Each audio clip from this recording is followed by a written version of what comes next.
If you're using one of these coding agents that lets you select models from different providers, you're probably using one model for planning, another for execution. However, that probably is not a good idea.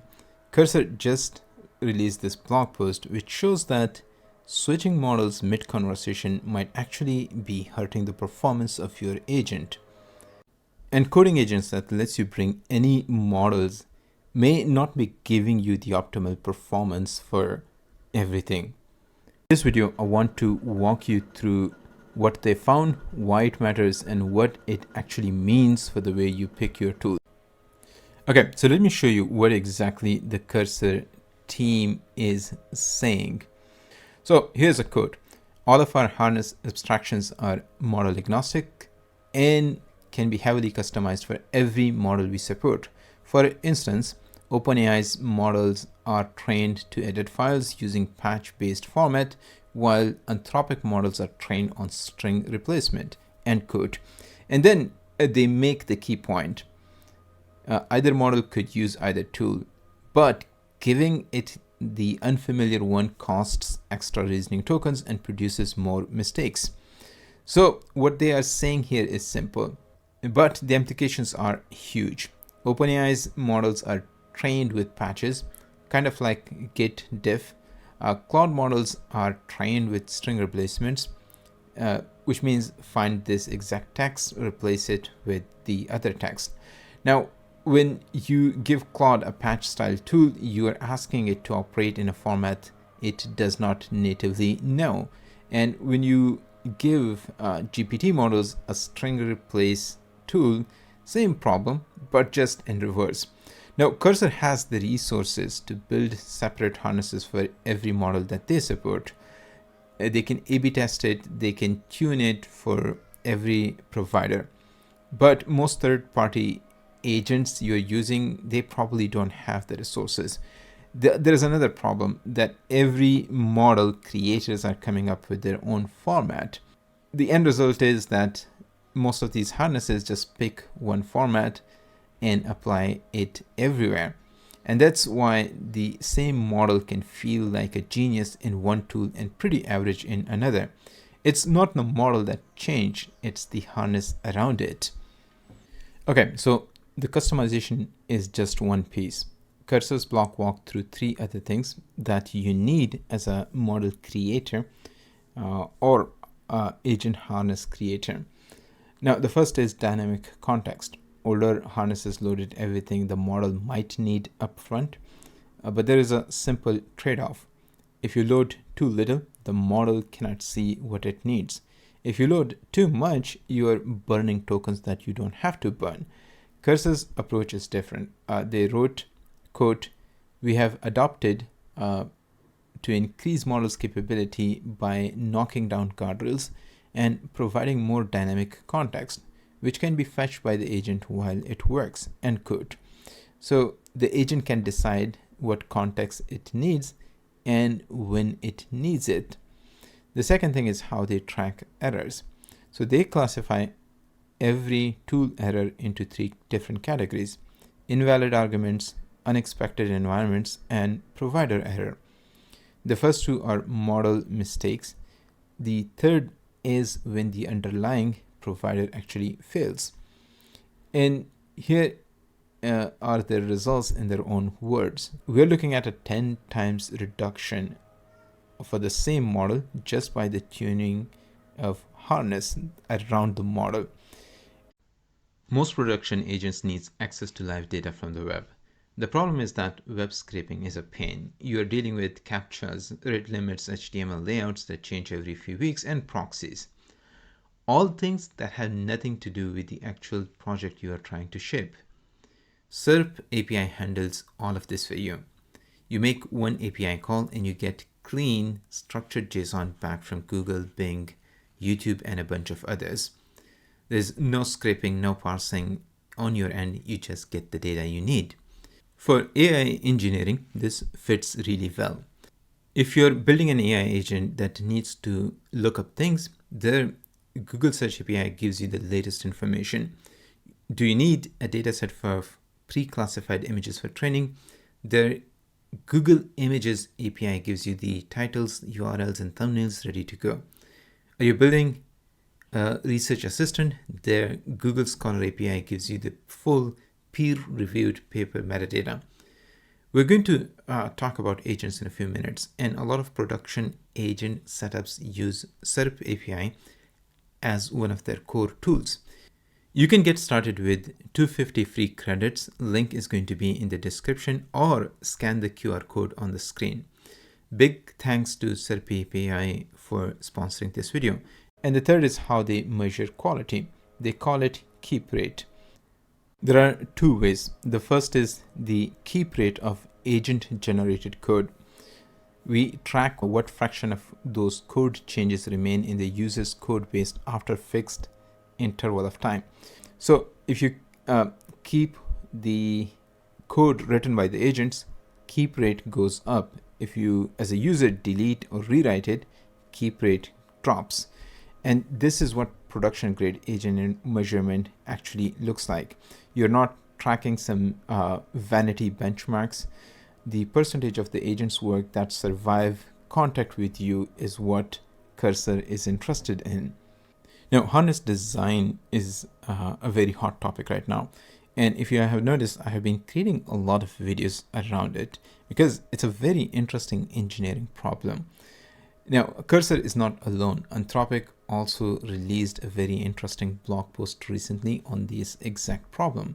It's called Harness Design for Long-Running Application Development.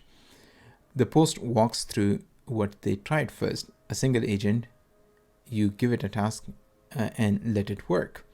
They call this the solo approach. It ran for 20 minutes. The cost was around $9 and the output barely worked. Then they built a full harness around the same model. In this case, there were 3 agents, a planner, a generator, and an evaluator working together. The planner expanded the requests into full product specs. This is basically specs-driven development. The generator worked in sprints, picking up one feature at a time, and the evaluator used the playwright MCP to actually click through the running app like a real world user would. Now, this is how you want to divide your projects into multiple different parts, which can be verified.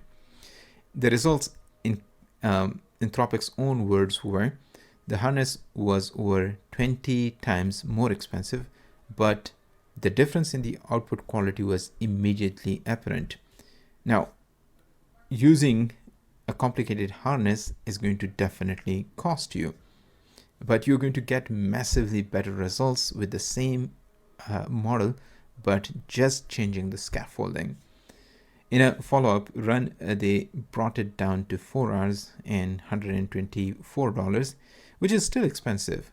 Now, the beauty is that you can actually quantify this.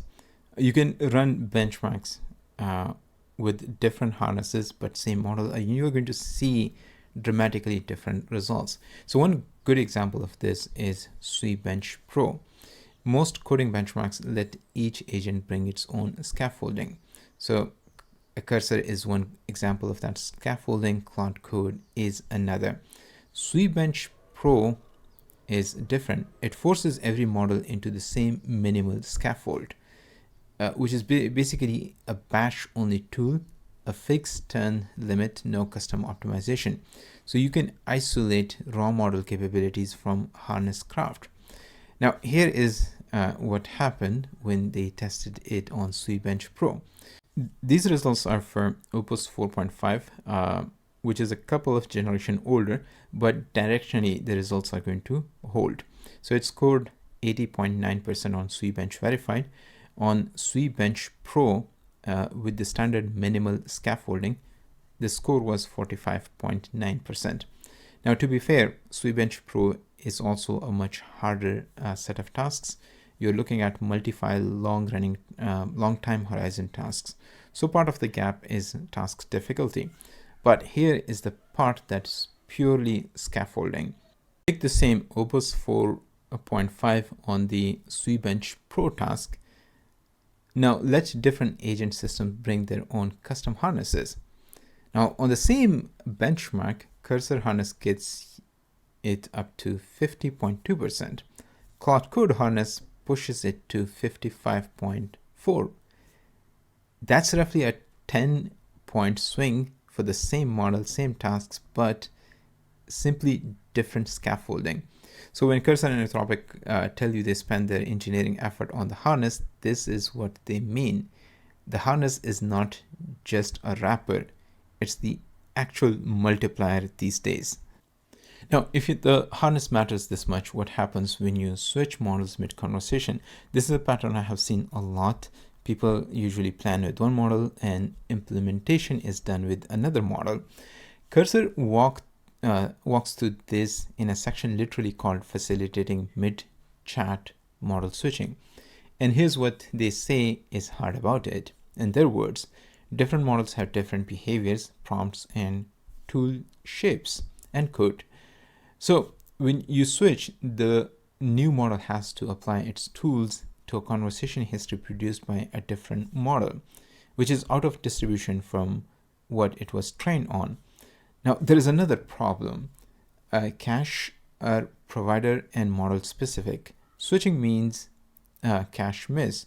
So your first turn after the switch is going to be slower and more expensive. Now, here's Cursor's solution. They insert custom instructions that warn the new model, hey, you just took over from another model. Some of these tools in the chat history are not yours. Don't call them. That's the engineering work needed for a feature that every provider makes look like a single click. And here's their actual recommendation. We generally recommend staying with one model for the duration of a conversation unless you have a reason to switch, end quote. Now, this is not only limited to Cursor. Even for something like Cloud Code, they recommend not switching between Opus and Sonnet or Haiku mid-conversation. And the reasons are very similar to what a Cursor highlighted, because every drop-down that lets you switch models mid-task is hiding real cost. You're going to have slower turns, cache misses, and a model operating on context that does not fully understand it. It looks free, but it's not. Now, let's talk about the role of agent harnesses in multi-agent systems. So Cursor, in their blog post, called this the harness and the future of software development. Here is how they describe what's coming in their own words. Quote, instead of running every subtask through a single agent, the system will learn to delegate across specialized agents and sub-agents, one for planning, another one for fast edits, and the third one for debugging. Now, this sounds great in theory. You can break the work down into pieces and let specialized agents handle each piece. It's an easy win. But here's the math that you actually need to care about. So take one agent at 95% reliability, which seems pretty good, right? Now chain 5 of them together: a planner, an editor, a debugger, a reviewer, and a tester. Each one with 95% reliability. However, at the end of the chain, you are going to get to 77.4% reliability because the errors are going to accumulate. Your end-to-end reliability just collapsed. So the work that flowed perfectly through one agent now fails 1 in 4 times. This is the compounding problem. And it's why multi-agent systems that look great in the beginning starts to fall apart in production systems. So you need to actually rethink on how to build multi-agent systems. Cursor's answer to this is making that work well is fundamentally a harness challenge, end quote. The system needs to know which agent to dispatch, how to frame the task for each agent's strength, how to stitch the results into a coherent workflow. Now, in this case, the orchestration logic does not live in a single agent. It lives in the harness. And you need to treat harness as an ever-evolving software system. While harness engineering has always been important for agent success, it's only going to be more critical going forward, which in translation, the harness was a small piece of agent quality in the past. It's about to be the whole game. So what does any of this means if you're building an agent or using these tools? So there are three takeaways that I want you to consider. Number one, if you're building agents, stop treating prompts and tools as glue code. You need to version them, measure them, run A/B tests, track keep rate, or whatever your version of it is. Treat the harness like an actual product because it is becoming one. Number two, if you're picking a model, don't trust headline benchmarks. Ask which harness produced the numbers. The same Opus 4.5 or 4.7 we showed you scored 80% on one benchmark and 46% on another. It's the same model, different harness. The numbers tells you nothing without the context. Number three, the most important one, your moat as a builder is not model access. Everyone has access to exactly the same model. Your moat is harness craft, the orchestration logic, the context strategy, the error handling, the tool format choices for each provider. 2 years ago, the harness was a small piece of agent quality. Now it's the most important agent quality. So if you're using agents or building a harness around agents, I think you need to pay close attention to model-specific tools and harnesses. This is where you're going to get the most gain. So in 2026, I think it's the wrong question to ask which model is the best. The right question is which harness around a specific model is the best one.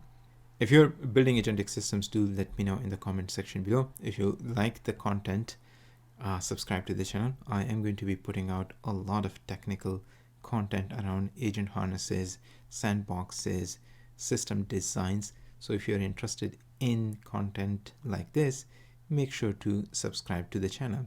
Anyways, I hope you found this video useful. Thanks for watching, and as always, see you in the next one.